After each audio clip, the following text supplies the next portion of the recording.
Hello engineers, আমি চলে এসেছি নেক্সট ভিডিও নিয়ে, যেখানে আমি আলোচনা করব ইভ্যালুট অ্যান্ড ইনভ্যালুট। তো আমার এখানে একটা পিকচার দেখতে পাচ্ছি। এখানে এই সিটা হচ্ছে আমাদের সেন্টার অফ কার্ভেচার, যেটার স্থানাঙ্ক কত ছিল, মানে কোঅর্ডিনেটটা এক্স বার কমা ওয়াই বার। এবার এক্স বার ওয়াই বারের ফর্মুলা কি হয়, y equal to f x এর জন্য, x equal to f y এর জন্য, সেটা আমরা আগের ভিডিওগুলোতেই, মানে আগের ভিডিওতে আলোচনা করেছি, যেখানে সেন্টার অফ কার্ভেচারের ফর্মুলা আলোচনা করেছিলাম। ওখানে আমি আলোচনা করে দিয়েছিলাম। এবার এই যে গামাটা, এটা হচ্ছে ক্যাপিটাল গামা। তো আমি এখন গামাই মনে রাখ, এইটা হচ্ছে একটা কার্ভ।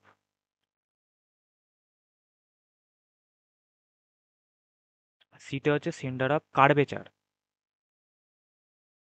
তো এবার ইভ্যালুটের মানে কি, মানে কোনটাকে আমরা ইভ্যালুট বলবো? সেন্টার অফ কার্ভেচার হচ্ছে সি। এই সিটা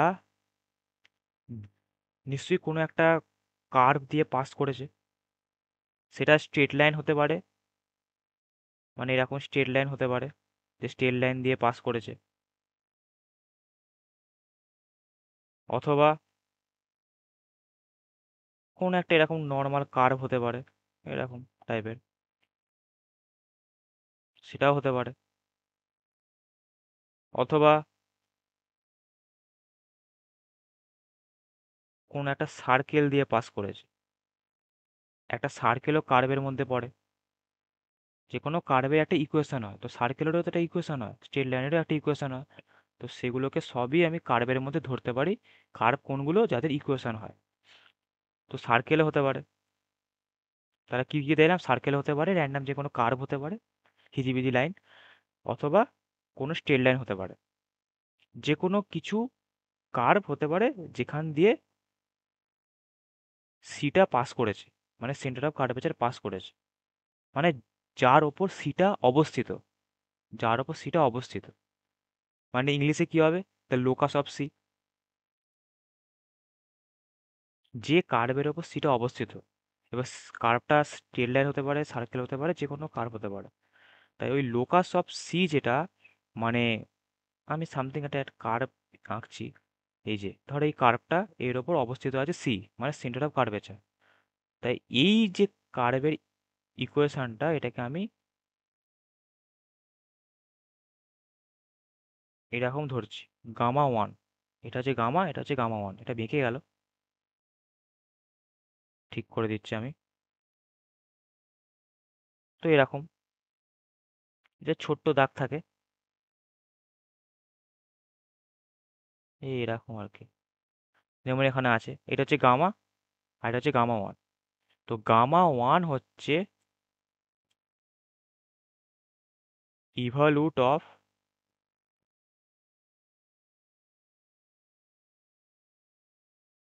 ইভলিউট অফ গামা। তাহলে বোঝা গেল, সেন্টার অফ কার্ভেচার হচ্ছে আমাদের সি। এই সিটা যে কার্ভের ওপর অবস্থিত, কার্ভটা maybe circle, maybe straight line, maybe another curve. তো ওই কার্ভের ইকুয়েশনটাই হবে অরিজিনাল কার্ভের ইনভলিউট বা ইভলিউট।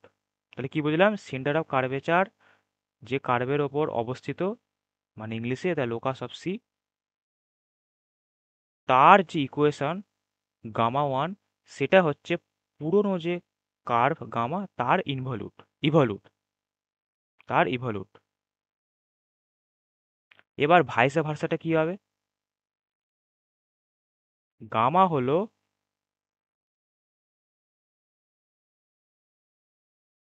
ইনভলিউট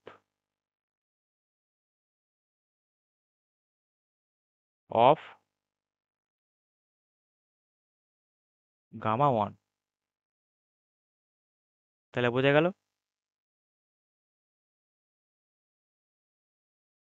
তাহলে আমরা বুঝে গেলাম যে ইভলিউট ইনভলিউট কি। ইভলিউট হচ্ছে সেন্টার অফ কার্ভেচার যে কার্ভের ওপর অবস্থিত, তার যে ইকুয়েশন, সেটা হচ্ছে পুরনো কার্ভের ইভলিউট। আর ভাইসা ভার্সাটা হচ্ছে ইনভলিউট। পরীক্ষাতে কিরকম প্রবলেম দেবে, একটা কার্ভ দিয়ে দেবে, ওর ইনভলিউটের এক্সপ্রেশন বার করতে দেবে, মানে একটা কার্ভের ইকুয়েশন দিয়ে দেবে, বলবে write the equation of involute of the curve, মানে তোদের গামাটা দিয়ে দেবে, কার্ভের ইকুয়েশনটা দিয়ে দেবে, নিয়ে তোদের তার ইনভ্যালুট বার করতে বলবে। ইভ্যালুট, সরি বারবার মিস্টেক হয়ে যাচ্ছে। একটা ইকুয়েশন দিয়ে দেবে, একটা কার্ভের ইকুয়েশন দিয়ে দেবে, মানে একটা গামার ইকুয়েশন দিয়ে দেবে, নিয়ে তার ইভ্যালুট বার করতে দেবে, মানে গামা মান বার করতে দেবে। তো সেটা কীভাবে বার করতে হয় সেটা আমরা নেক্সট ভিডিওতে ফর্মুলা দেখব, তারপরের ভিডিওতে একটা প্রবলেম সলভ করব। তাহলে বোঝা গেল। তো নেক্সট ভিডিও দেখা হবে। Bye bye.